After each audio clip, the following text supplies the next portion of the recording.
행복한 국민이 사는 대한민국을 만들기 위해서 정말 할 일이 너무 많지만 그중에서도 우선 이제 이런 몇 가지는 좀 꼭 먼저 이루어야 되겠다 하고 제가 생각을 하는 정책들이 있습니다. 근데 오늘 제가 이제 그 발표를 해드리는 그 여성이 마음 놓고 일할 수 있는 나라를 만들고 싶다 하는 게 굉장히 제가 꼭 이루고 싶은 그런 정책 과제 중에 하나입니다.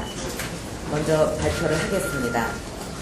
존경하는 국민 여러분, 오늘은 일과 가정의 양립을 위한 구상과 약속을 말씀드리고자 합니다.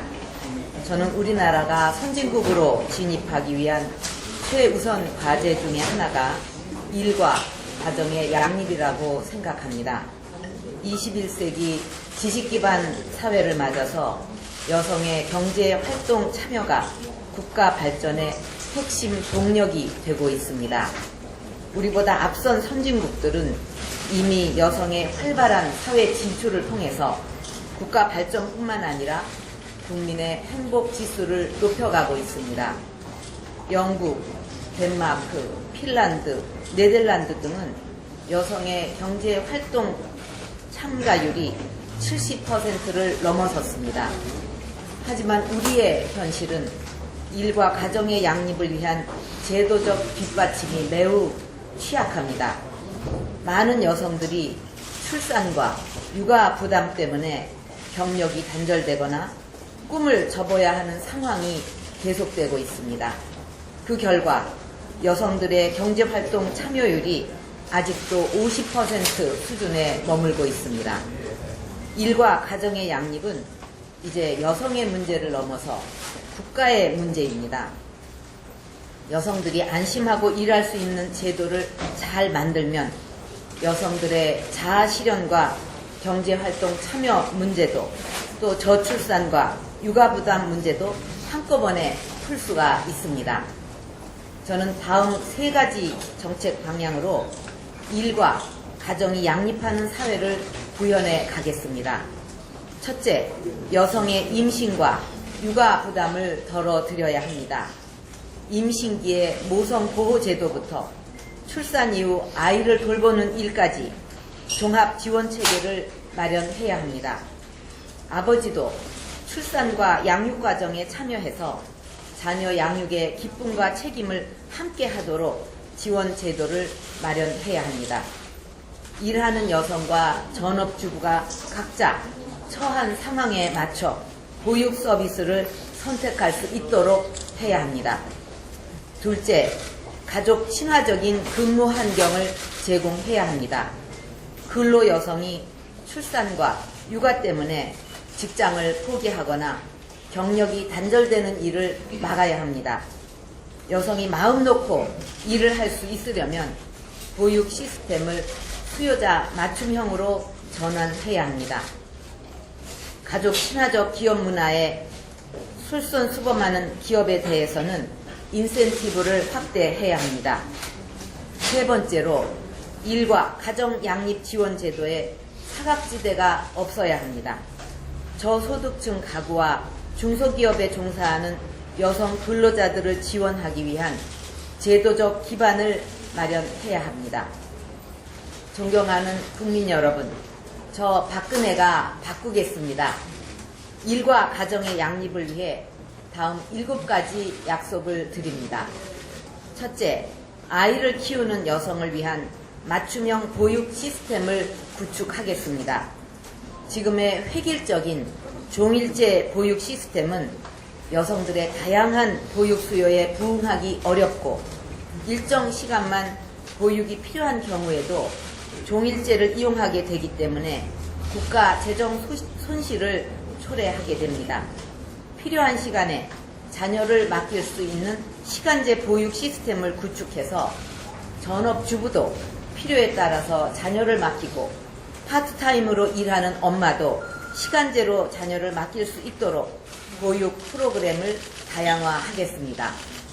또한 저소득층 맞벌이 가구를 지원하기 위한 가정 내 아이 돌보미 파견 사업을 점차 모든 맞벌이 가구로 확대하겠습니다. 서비스 유형도 기존의 아이 돌보미 서비스 이외에 아이 돌보미 서비스와 가사 서비스를 합한 종합형 보육교사 자격증 소지자를 파견하는 보육교사 파견형을 신설을 해서 부모님들의 요구에 맞춰 맞춤형으로 제공하겠습니다. 둘째, 방과 후 돌봄 서비스의 제공 대상을 확대하겠습니다. 영유아만이 아니라 초등학교 저학년 어린이들도 방과 후 보육 서비스가 필요합니다.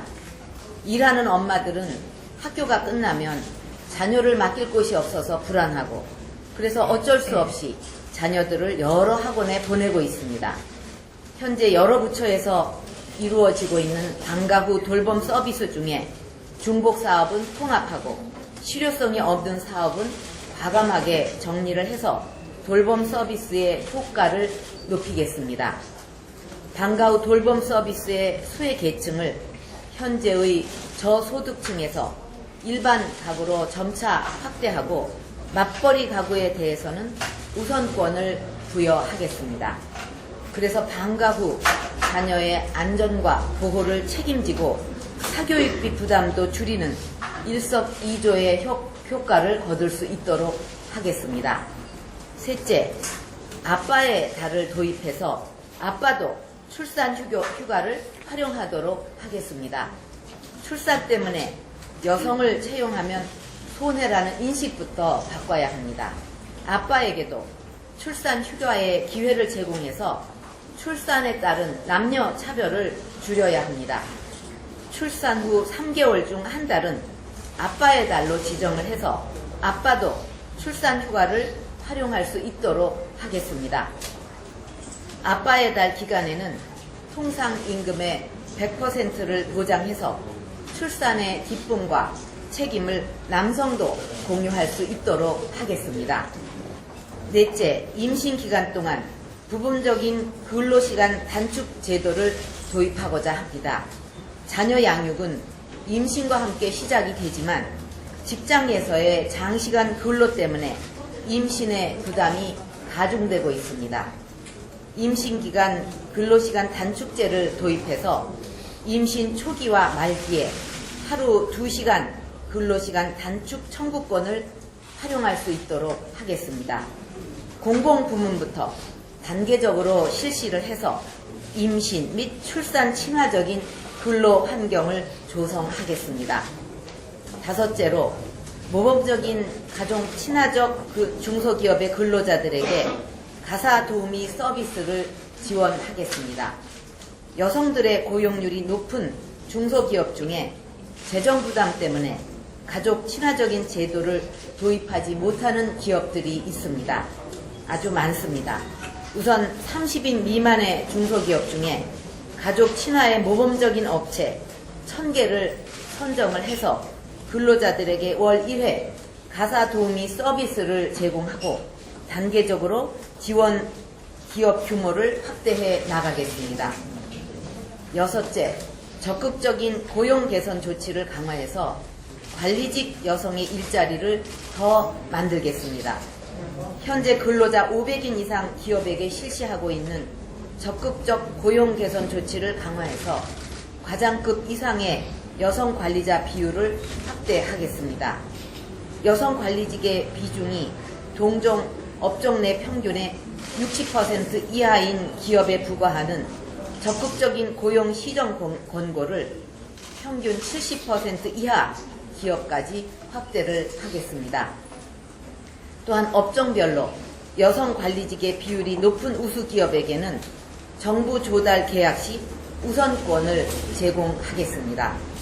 마지막으로 장려 세제를 신설을 해서 저소득층 자녀의 양육 부담을 국가가 함께 나누겠습니다.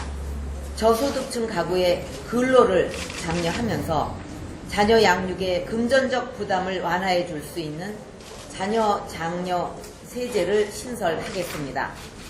자녀를 둔 평균 소득 120% 가구까지 세금을 내는 경우는 세액 공제 방식으로, 세금을 안 내는 경우에는 보조금 형태로 지원하겠습니다.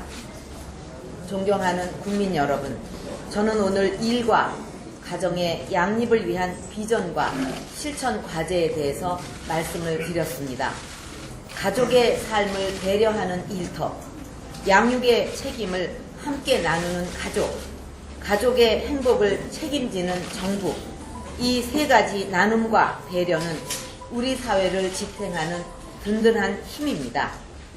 여성이 행복해야 가족이 행복하고 여성이 행복한 사회를 만드는 것이 곧 대한민국 행복의 시작입니다. 저 박근혜가 여성이 마음 놓고 일할 수 있는 나라를 만들겠습니다. 감사합니다.